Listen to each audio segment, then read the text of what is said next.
Today, we're gonna review something inside here that I've been waiting for a long time. So let's find out what is it. It's Zeiss lens and Samyang lens. Two cinema lens from two different companies. First thing that you notice about this cinema lens is that there's this gear thing.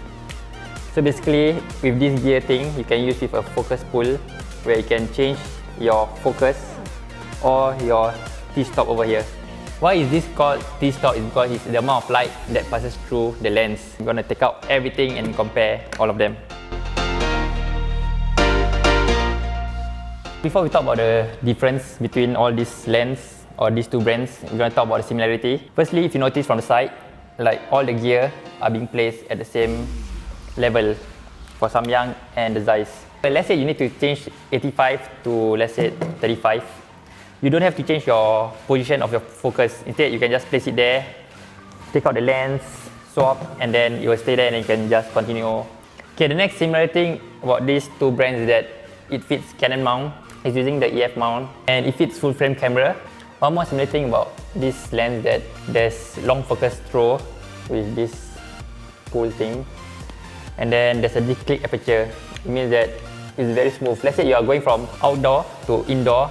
Outdoor is very bright, so you have to lower down the T-stop.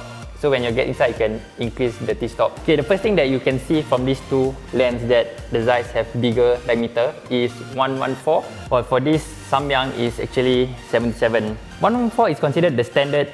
If you were to use matte box, it fits nicely. While for this one, if you were to use 77, there'll be a lot of gaps and then there's gonna be like a lot of distraction. Okay, next for this Zeiss 35, the T-stop ends at 2.1. Meanwhile, this Samyang ends at T1.5. That means this Samyang lens is getting in more light through the sensor as compared to this Zeiss. Other than that, for all the Zeiss, actually you can see that the diameter is actually the same. It's 114, 14, 14.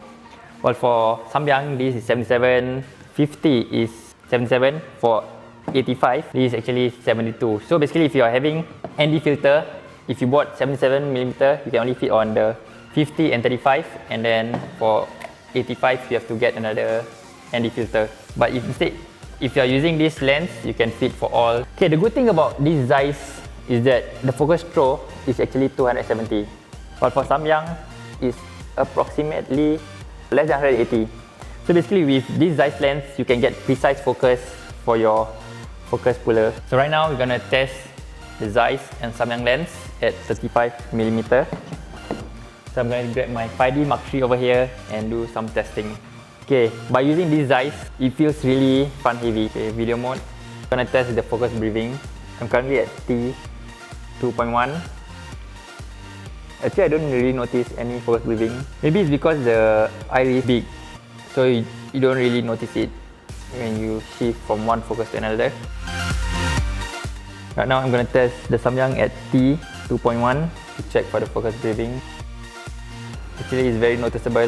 Maybe because the iris is shorter than the Zeiss, that's why you can see the focus breathing.